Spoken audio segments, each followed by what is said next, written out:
කොයි යතුරු නෑ නෑ මමයි ඩ්‍රයිව් කරන්නේ. මේක? ඔව්. මට බයයිනේ. බය වෙන්න එපා. ඉතින් අපි හැමෝටම ආදර්ශයක් වෙච්ච චරිතයක් ළඟ තමයි ඇවිල්ලා තියෙන්නේ. ඉතින් මම අද නෙමෙයි ඊට ඉස්සෙල්ලා අපේ ගෙදරට ඇවිල්ලා තියෙනවා. මෙහි වගා භූමිත් කරලා තියෙනවා ඉඟුරු වගාවක්. ඉතින් ඉඟුරු කියන්නේ හොඳ ආර්ථික භෝගයක් ඒවත් වගා කරලා දැන් මේ ලස්සන ගාඩන් එකක ඉන්නේ. ඉතින් හරි ලස්සන සුන්දර මනසක් තියෙන මහත්තයෙක්. හැබැයි මෙතන තියෙන ආදර්ශය ඒක නෙමෙයි. මේ වාහනේ මේ විදිහට ඉඳගෙන එලවන්න පුළුවන්. ඉතින් ලංකාව පුරාම එහෙම යනවා. ඉතින් මහත්තයා පොඩ්ඩක් අපිට කියන්නකෝ මොකද්ද උණ කරදරේ? ඒ කියන්නේ පොඩ්ඩක් මුලින්ම කතා කරලා වැඩේට අපි කියමු විස්තරේ. හොඳයි කැලුම්මයි. මුලින්ම මම ඇත්තටම මේ කාර්මික ශිල්පියෙක් විදිහට තමයි වැඩ කරන්නේ. මගේම වර්ක්ෂොප් එකක් තිබුණා. මම ඇත්තටම පුත්තලමේ හොන්ඩා එකේ ඩීලර්. එතකොට 2015 අපි මම වහලෙට නගින්න ගිහිල්ලා වහලේ සීට් එකක් කඩාගෙන මාව බිමට වැටුණා. එතකොට මගේ කොන්ද ඩැමේජ් වෙලා ස්පයිනල් ඩැමේජ් එකක් වුණා. ඊට පස්සේ මගේ කකුල් දෙක වැඩ කරන්නේ නැතුව ගියා. ඉතින් ඊට පස්සේ මට ඩ්‍රයිවිං ලයිසන් එක ගන්න ගියාම ගන්න ක්‍රමයක් නැහැනේ. මට පදින්න බෑනේ. ඊට පස්සේ තමයි මම මගේ වාහනේ මේ මොඩිෆයි කරලා ගත්තේ. ඒ වෙනකොට මම මොඩිෆයි කරේ මුලින්ම Mercedes Benz එකක්. ඊට පස්සේ මම ඒක පාවිච්චි කරා. පස්සේ මට ඕන වුණා EV එකක් ගන්න. ඊට පස්සේ මම මේ අලුතින්ම ආපු මේ BYD EV එකක් ගත්තා. ඊට පස්සේ ඒකට හදන්නත් කවුරුත් හිටියේ නැහැ. ඊට පස්සේ මම ඒකට හදලා ඒකට අදාළ රියදුරු බලපත්‍රයට අදාළ කටයුතු කරලා ඒ විදිහට කරලා තමයි මම දැන් පාවිච්චි කරන්නේ. ඔබගේ වගාවේ 100%ක් සාර්ථක අස්වැන්නකට පාරම්පරික වට්ටෝරු අනුව නිපදවන කාබනික දියර පොහොර කෘමි විකර්ශක ලබා ගැනීමට දැම්ම පහතංකය අමතන්න. ඔව් එතකොට දැන් මේකේ යනකොට දැන් අපි හිතමු සේෆ්ටි පැත්ත ගැන බයක් හිතෙන්නේ නැද්ද? එහෙම නෑ මේකේ ගැලුම්මයි සේෆ්ටි එක මං හිතන්නේ කකුලෙන් පදිනවටත් වඩා වැඩි. ඒ කියන්නේ දැන් අපි ඇත්තටම අපිට අර හුරු වෙලා තියෙන අපිට වාහනයක් ඩ්‍රයිව් කරනවා කියපුවාම ඔළුවට එන්නෙම අපි පෙඩල්ස් දෙකක් තියෙනවා දෙකක් නැත්නම් මේ මැනුවල් එකක නම් තුනක් තියෙනවා අපි කකුලෙන් පා ගන්න ඕනේ කියන එකනේ. ඒක ඇත්තටම කැලුම්මයි දැන් කවුරු හරි මේ නිෂ්පාදනය කළා ඒ විදිහටම අපි ෆලෝ කරගෙන යන හින්දානේ. හැබැයි ලෝකේ කවුරු හරි මුලින්ම කකුල් දෙක පාවිච්චි නොකර මේක අතින් විතරක් ඩ්‍රයිව් කරන්න හදලා තිබ්බනම් අපිට ඒක අමුත්තක් වෙන්නේ නැහැ කාටවත්. ඉතින් ඒ විදිහට හිතලා බලලා තමයි මම කරේ. මට තේරෙන විදිහට දැන් මේ කැලුම්මයිලා ඩ්‍රයිව් කරලා බලද්දි තේරෙන්න මේ තේරෙයි මම පෙන්නන්නම්.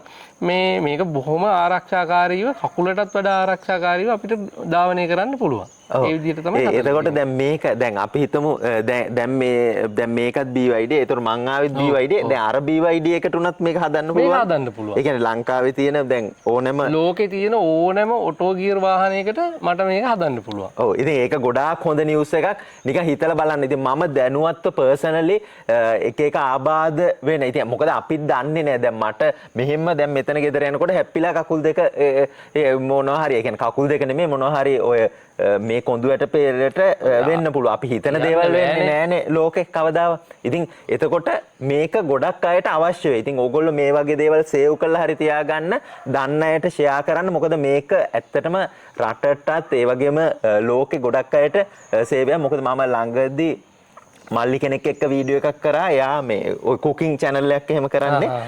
එයාගෙත් ඒ කියන්නේ එයා බර මේ නිකන් ලොකු මේ පෝල් කොටයක් මෙහෙම කරගෙන යනවා. ඒ ගෑස් ස්විච් එකට තමයි කොන්ද මෙහෙම. ඉතින් ඒ වගේ අපි නොහිතන දේවල් නිතරම වෙනවා. ඉතින් දැන් මේකේ තියෙන මේ අදහස ආවේ කොහොමද? දැන් මොකද ගොඩක් අය අපි දකිනවා මේ මොනවා හරි ආබාධයක් වුණාම ආබාධයක් නෙමෙයි සමහරට පොඩි ලෙඩක් නිකන් අපි හිතමු සීනි වැඩි වෙලා දිය වැඩියාව හැදුන අය වුණත් ඊළඟට වැඩ කරන්නේ ඈලි මෑලි විදිහට ඉන්නේ.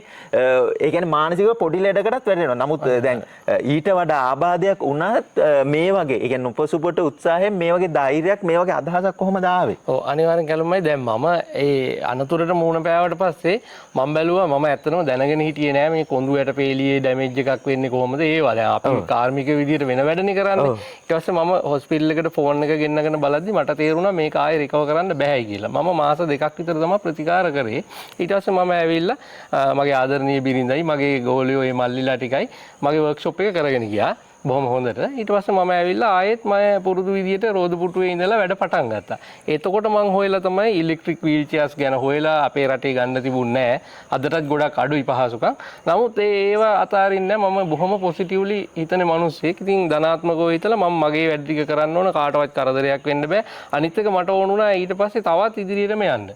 මාර ශක්තියක් ආව ඒක මගේ ජීවිතේ ගොඩක් ලොකු හැරවුම් ලක්ෂයක් වුණා. ඉතින් මට ඒක මම කොහොමත් අර කාර්මික පැත්තටනේ හිටියේ. එතකොට මට ලොකු අරුමයක් වුණේ නැහැ. මම කොහොමත් දැන් මෙතනින් එහාට ලොකු ආබාධයකටපත් වුණත් මම අර බෙල්ල ගියත් කඳ පයිට් කියලා අපි කියන જાතිය විදිහට වැඩ කරන මිනිස්සෙක්.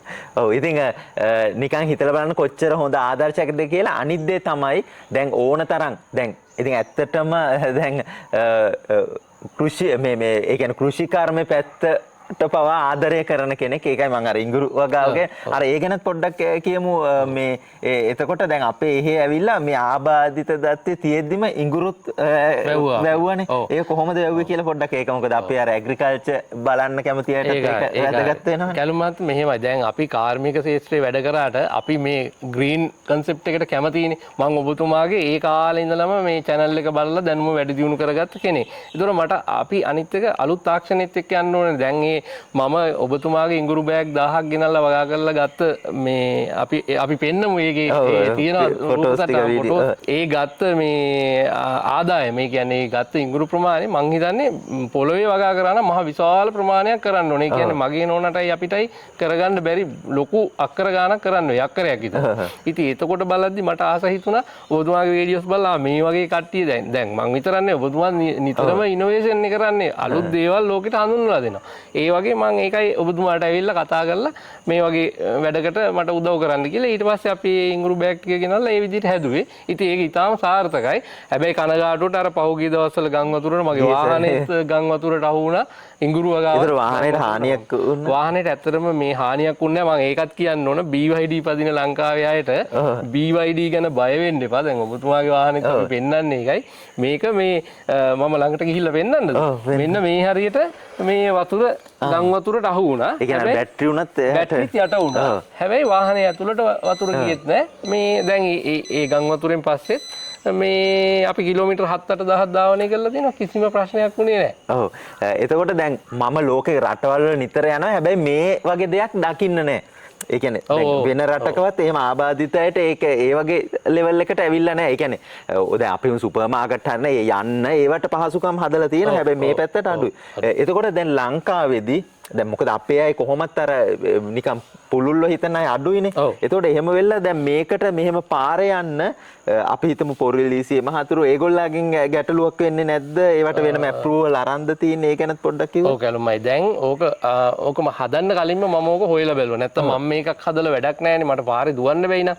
ඊට පස්සේ අපිට දැනගන්න හම්බුණා දැන් ඔය ලංකාවේ තියෙන නීති රීති අනුව එහෙම කකුල් දෙක වැඩ කරන්නේ නැති කෙනෙකුට ලයිසන් එක දෙන්න ක්‍රමයක් තියෙනවා රීදුරු බලපත්‍රය. නමුත් කවුරුත් කරලා නැති එකයි ප්‍රශ්නේ. එතකොට මම ඒ ගිහිල්ලා ඒ අදාළ කොමසාරිස්තුමන්ලා හම්බෙලා ඒ මහතුරුන්ගෙන් දැනගත්ත විදිහට ඒ rules and regulations වලට තමයි මේක හැදුවේ. ඊට පස්සේ කිසිම ගැටලුවක් නැතුව මට මේ අනුමැතියන් හම්බුණා. එතකොට මට ඩ්‍රයිවිං ලයිසන් එකක් තියෙනවා. පොලිසිය මහතුරු අර ඔයා ඇහුවා වගේ ටිකක් එකපාරට කන්ෆියුස් වෙනවා. දැන් මට බහැලා යන්න බෑ. එතකොට මම ඩ්‍රයිවිං ලයිසන් එක දුන්නාම ඒගොල්ලෝ බලනවා මේක මෙහෙමයි. එතකොට ඉතින් ටිකක් වෙලා මට එතන ඉන්න වෙනවා. මොකද මේ මහත්තයාටත් මම චුට්ටක් අර පැහැදිලි කරලා දෙන්න වෙනවා. දැන් ඒකත් වටිනවනේ. ඒක නිසා දැන් අනිත් එක කැලුම්මයි දැන් අර ඔයා ඉස්සෙල්ලා කිව්වා වගේ ජීවිතයේ අනපේක්ෂිත මොහොතවල් නෙන්නේ. එතකොට දැන් සමහර මාතුරු කියන නෑ මේක දැනගෙන ඉන්නේ කොහොමද මට ඔයාගේ නම්බර් එක දීලා යන්න මොකක් හරි එහෙම උමනාවක් වුණොත් මම කතා කරන්නම් කියලා. ඉතින් ඒ වගේ තමයි මේ අපිට මුණ දෙන්න වෙන්නේ. ඔව්. එතකොට දැන් හිතන්නකෝ දැන් ලංකාවේ මේ අවශ්‍යතාවයේ තියෙන අය ඕන තරම් ඉන්නවා. ඔව්. ඒ කියන්නේ දැන් වාහනයකුත් ගෙදර තියෙනවා. නමුත් එයාට ඩ්‍රයිවර් කෙනෙක් නැතුව යන්න විදිහකුත් නැහැ. සමහර විට එයාගේ වයිෆ්ට වාහන එලවන්නත් බෑ. ඒ වගේ ලොකු ගැටලු වල ඉන්න අය තියෙනවා. දැන් ඒ කෙනෙක්ට මේ දේ කරලා දෙන්න පුළුවන්. ඒ කියන්නේ හදිස්සියේ එහෙම කෙනෙක්ට මේ වගේ වාහනයක් ඒ ලෙවල් එකට මොඩිෆයි කරගන්න ඕන වුණොත් ඒ දේ මහත්තයට කරලා දෙන්න පුළුවන්. අර මම ඒක අහන්නේ අර මහත්තයාගේ ඉංජිනේරු ඒ හැකියාව ඊළඟට වර්ක්ෂොප් තියෙනවා. ඒ කියන්නේ මොකද ඇත්තටම ඇවිල්ලා හොඳ ව්‍යවසායක මහත්තයෙක් අර වැටෙන්නේ නැති. ඒ කියන්නේ හිත හොඳ හිත ශක්තිමත් ධෛර්යයක් තියෙන ලංකාවේ අනිත් Tamanගේ ගෝල බාලයොත් උඩට ගන්න ඉන්න ව්‍යවසායක මහත්තයා. ඒකයි මම මේ පොඩ්ඩක් ඒ පැත්ත ඇහුවේ. ඔව් ඇත්තටම කැලුමයි දැන් මට අදහසක් නැහැ මේක මේ හදලා මේ අර ව්‍යාපාරික වශයෙන් මිනිස්සුන්ට මේක විකුණලා එහෙම කරන්න. නමුත් කෙනෙකුට ඇත්තටම ඔයා කිව්වා වගේ එහෙම අවශ්‍යතාවයක් තියෙනවා නම් එයාට ඒකෙන් ප්‍රයෝජනයක් වෙනවා නම් පවුල ඉදිරියට ගෙනියන්න මට පුළුවන් ඒක උදව් කරලා දෙන්න. ඒතකොට අර මම ගොඩක්ම මේක හඳුන්වලා දීලා මෙහෙම කරන්නේ ඒක ව්‍යාපාරික වශයෙන් කරන්න අදහසකින් නෙමෙයි ඇත්තටම. මොකද අර දැන් ඔබතුමා කිව්වා වගේ දැන් මගෙන් ගන්න තියෙන ආදර්ශයක් අරගෙන අර ආබාධිතයෙක් විදියට එයා ඒ තත්ත්වෙම ඉන්නේ නැතුව අපි වගේ ආබාධ වෙලා සමහර විට ගොඩක් දැන් මට වඩා ගොඩක් අඩු ආබාධ තියෙන අය මීට වඩා ගොඩාක් දුර්වල මානසික තත්ත්වයක තියාගෙන ඉන්නවා. එහෙම ඉන්න ඕනේ නැහැ. අර අපිට නැගිටලා ශක්තියෙන් මේ වැඩක් කරගන්න පුළුවන් කියන එක ලෝකෙට පෙන්වන්නයි මම මේක අර ඉදිරිපත් කරේ. ඔව් ඉතින් හදිස්සියේ හරි කෙනෙක්ට ඒ වගේ උදව්වක් අවශ්‍ය වුණොත් අපිට නම්බරෙත් පොඩ්ඩක් කියමුද කන්ටැක්ට් කරගන්න. හරි කැලුම් මාත 073 89යි 76යි 46 073 89යි 76යි 46. ඒත් එක්කම ගැලුම්මයි තව පණිවිඩයක් තියෙනවා. දැන් මම ඔය ටිකක් ආබාධිත කට්ටිය මොටිවේට් කරන්න තමයි කැමති. මොකද දැන් ආබාධිත අය විතරක් නෙමෙයි අර ගැලුම්මයි කිව්වා වගේ දැන් නිකන් සාමාන්‍ය පුජ්‍යලියොත් අපිට මොටිවේට් කරලා උඩට ගන්න පුළුවන්. දැන් මේ පොඩි ලෙඩක් ඇදුනත් අපි පුරුදු වෙලා ඉන්නවා අර මනේ මට බෑනේ කියලා ඉන්න. ඉතින් ඒ වගේ කට්ටියට තොරතුරු දැනගන්න මම මගේ channel එකකුත් හදලා තියෙනවා. ඒකත් පොඩ්ඩක් කියමු අපි ගොඩක් අයට වැදගත්. Positive Wheels LK කියන නමින් තියෙනවා. YouTube එකට ගිහිල්ලා බලන්න පුළුවන් Positive Wheels LK. අනික එතන ගොඩක් හොඳ පාඩමක් තියෙනවා. දැන් අපි සාමාන්‍යයෙන් ගත්තොත් මිනිස්සු පොඩි දෙයක් වුණාම අර නිකන් සසර කරකිරල වගේ ඉන්නේ. දැන් මහත්තයාගේ ගෙදරට ඇතුල් වෙන තැන ඉඳන්ම බලන්න කොච්චර ගාඩන් එක ලස්සනද. කුරුල්ලෝ කෑ ගහනවා, මල් පිපිලා. ඉතින් හැමදේම arrange වෙලා හරි ලස්සනට තියෙනවා. ඉතින් මේ ඔය කොච්චර මේ ಗುಣ දේවල් මේ අනෝද ඒ වගේ නැති දෙයක් නැහැ. පළතුරු වැටිලා ඉන්නවා. ඉතින් ඒ වගේම මම පර්සනලි දන්නවා අර ඉඟුරු බෑග් අපේ ඒ කියන්නේ මේ අද ඊයේ නෙමෙයි දැන්ට මම හිතන අවුරුද්දකටත් වැඩි අවුරුදු එකමාරක් විතර ඉඟුරු බෑග් ගාවලා. ඉතින් ඒ කියන්නේ ඇඟේ තියෙනවා ඒ හැකියාව ඒ හැමදේම තියෙනවා. හරිම පිළිවෙලයි. ඉතින් ඕගොල්ලන්ට ආදර්ශයක්. ඊළඟට මහත්තයාට මේ දේවල් වලට මිස්ගෙන් ඒ කියන්නේ වයිෆ්ගෙන් දරුවන්ගෙන් තියෙන සහයෝගය කොහොමද? මොකද මොකක් හරි ආබාධ දැන් අපිට ඕන වෙලාවක මේක වෙන්න පුළුවන්. උනොත් ඒ තමන්ට අතරම තමන් ළඟ හිතවතුන් ඒ වෙලේ කොහොමද සලකන්න ඕනේ? ඒ කියන්නේ කොහොමද ඒගොල්ලන්ගේ උදව් කරෙන්න ඕනේ කියන එකත් මම හිතන්නේ අපේ රටට ඒක වැදගත්. පොඩ්ඩක් ඒ ගැනත් කියමු. ඔව් කරුමයි මෙහෙමයි. දැන් ඕකේ පළවෙනිම වගකීම තියෙන්නේ ආබාධයට ලක් වෙච්ච පුද්ගලයාට. ඔව් ඒ කියන්නේ මානසිකව වැටෙන්න. ඒ කියන්නේ දැන් හිතන්නකෝ දැන් කාගේවත් වරදකින් නෙමෙයි. වරද කාගේද මොකද්ද කියලා හොයලා බෑනේ. දැන් අපි පාරේ යද්දි අනතුරක් වුණොත් අපිට කවුද වැරදි ඒවා හොයලා වැඩක් නැහැනේ. අපිට තියෙන්නේ නැවත වැටිච්ච තැන ඉඳලා පටන් ගන්න. එතකොට එයාට වගකීමක් තියෙනවා ආබාධ වෙච්ච පුද්ගලයාට ගෙදර අයට මේ ප්‍රෙෂර් එක දාන්න නැතුව. දැන් මට මොකද උනේ පොඩ්ඩක් නිදහසේ කල්පනා කරලා බලන්න. ඒකට අර හැබැයි කලුම්මයි මට කියන්න තියෙන දැන් අර ආබාධයක් වෙන්න කලින් දැන් පුජ්‍යලයක් විදිහට අපි ඉපදුනාට අර කතාවක් තියෙන්නේ අර ඔයා දුප්පත් වෙලා ඉපදුනාට කවන්නේ නැහැ. ඔයා දුප්පත් වෙලා මැරෙන්න එපා කියලා. පෝසතෙක් වෙන්න කියලා. ඒ වගේ හැකි උත්සාහයෙන් ටිකක් සල්ලි ටිකක් හම්බ කරගන්න තමන්ගේ අර දැනුම වැඩි දියුණු කරගන්න ස්කිල් එකක් හදාගන්න ඒවා පුරුදු වෙලා හිටියොත් අපිට අර මේ ආබාධයක් වුණාට පස්සේ අපිට දැන් කල්පනා දැන් මට හිතුනේ හරි දැන් මගේ කකුල් දෙක වැඩ කරන්නේ නැහනේ මං කල්පනා කරා නෑ මට දැන් අවුරුදු 30ක් ඇවිදින්න කකුල් දෙක උදව් කරානේ. එතකොට දැන් මිනිහෙක් අවුරුදු 90ක් හිටියොත් ඒ මනුස්සයාගේ ජීවිත කාලෙන් 3න් එකක්. එතකොට 3න් එකක් කකුල් දෙක සපෝට් කරලානේ නැතුව ගියේ. ඉතින් ඒකට කනගාටු වෙන්න ඕනේ නෑ. දැන් පුළුවන් විදියට කොහොමද ඉස්සරහට යන්නේ. ඒක දැන් පොඩි කාලේ ගත්තත් අපි ඉපදෙන්නෙත් අසරණය වගේ අවුරුදු 10ක් විතර යනකම්ම අතේ නලෝ ඊට පස්සේ මැරෙනකොටත් ඒ දේ කොහොමත් වෙන දේ නේ. මිනිස්සු හැටියට. ඉතින් ඒතකොට ආබාධ වෙච්ච කෙනාට තියෙන වගකීම තමයි මේකෙන් අර කිසිම කනගාටුවකට ලක් වෙන්න එපා. කරන්න දෙයක් නෑ ඇත්තටම. ඒවා සම්බන්ධයෙන් ඇත්තටම ඔය ආගම ධර්මයේ වුණත් අපිට උගන්වන්නේ. එතකොට අපි මේ අර අනිත් අයවත් මැනේජ් කරගෙන තමන් වැටුණොත් තමන් වටේ ඉන්න ඔක්කොම වැටෙනවා. දැන් නිකන් හිතන්නකෝ මම ගහක් නම් මගේ වටේ තියලා තියෙන වැල් ටික ඔක්කොම ඉවරයි මම වැටුණොත්. ඒ නිසා මම බැලුවා මේ එහෙම කාටවත් ප්‍රෙෂර් එකක් දෙන්නේ නැතුව එහෙම ඉන්න ඕනේ කියලා. දැන් මගේ නෝනාගෙන් පුදුම සහයෝගයක් හම්බෙන්නේ. ඒතර එයත් මාව තේරුම් අරගෙන අපි දෙන්න සහයෝගයෙන් ටික තමයි මේක දියුණු කරගෙන ගියේ. එතකොට දරුවොත් ඒ වගේ මගේ මේ ඒගොල්ලන්ටත් තේරෙනවා මේ කාරණේ. දැන් හුඟක්ම මගේ පවුලට ඇත්තටම පවුලේ කාටවත් මේ මතක නෑ මම ආබාධිතයිද කියලා. මොකද දැන් මම ඒකට ගැළපෙන විදියට ලෑස්ති වෙනවනේ. දැන් මට ගමනක් යනවා නම් දැන් මේ වීල් චෙයාර් එක තියෙනවා ටිකක් බරපතල විදියට පාරේ දුවන්න එහෙම. තව එකක් තියෙනවා ගේ ඇතුලේ යන්නයි අපි ගමනක් යනකොට යන්න. එතකොට දැන් මේ වීල් චෙයාර් එක නමලා ටක් ගාලා ෆෝල්ඩින් එකක් නමලා මේ ඩික්කිය එකේ දාගෙන යන්න පුළුවන්. ඉතින් ඒකටත් මම ඩික්කියත් පොඩි වෙනස්කම් කරලා හදලා තියෙනවා. ඉතින් අපිට අර මං කියන්නේ ඒක අපි තියෙන විදියටම ඉන්න ඕන. අපිට ඕන විදියට වෙනස් කරගන්න ඕන. දැන් කැලුම් අයියත් කරන්නේ ඒක. දැන් වගාව ඉඟුරු වගාව හරි මොකක් හරි කැලුම් අයියට කලින් කරපු මිනිස්සු ඕන තරම් ඉන්නවා. හැබැයි දැන් ඔයා කරපු වෙනස්කම් කරලා කරන්න මිනිහෙක් හිටියේ නෑ. අන්න එතනනේ වැදගත් වෙන්නේ. ඒකයි මේ මිනිස්සුන්ට ගන්න තියෙන අපේ ආයත ගන්න තියෙන ආදර්ශය මං හිතන්නේ. ඔව්.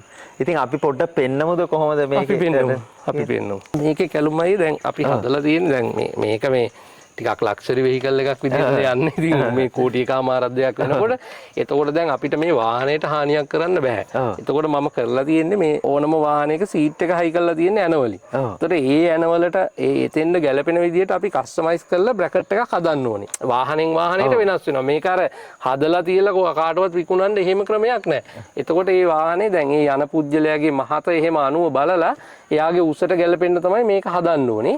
ඒ හදලා අපි පැඩල්ස් දෙකට තමයි මේක දීලා තියෙන්නේ. මේකට ඇත්තටම අපි ස්ක්‍රීන් මේවා භාවිතා කරලා අර බොහොම පහසුවෙන් ඇඟිලි තුඩින් මේක මේ හසුරවන්න පුළුවන් විදියට තමයි හදලා තියෙන්නේ. මේක දැන් ක්‍රියාකාරීත්වය මම පෙන්නන්න. ඉතින් අපි පොඩ්ඩක් ස්ටාර්ට් කළාම බලමුකෝ මේ මෙන්න ගැජට් එක ආය හොයන්න බෑ. ඒ නිකන් වාහනේට ආපු එකක් වගේම තමයි පේන්නේ. ඒක ඇත්ත කළුමයි අපි බලමු. දැන් මේක බ්‍රේක් එක අපි පාගනවා කියන්නේ මේක තද කරගෙන තමයි ස්ටාර්ට් කරන්න තියෙන්නේ. ඊට පස්සේ සාමාන්‍ය BYD වාහනයක විදිහට වැඩ කරනවා. හරි මේ ස්මූත් එකට දෙනවනේ. ස්මූත් එකට තියෙනවා. දැන් නැත්තම් මේක මේ දැන් ගොඩාක් දුර යනකොට හරි අමාරු වෙනවා. දැන් මම සමහර විට ස්ටාර්ට් කරලා වාහනේට නැග්ගම ආයේ බහින්නේ හවසට. يعني වැඩ ටික ඔක්කොම කරගෙන. ඉතින් එතකොට මට නැත්තම් අමාරුයිනේ. ඒක නිසා මම අර ඒ පොඩි බලයකින් වැඩේ ගන්න හදලා තියෙනවා. දැන් මේක මෙහෙම ප්‍රෙස් කරලා ගියර් එක ඇප්ලයි කරාට පස්සේ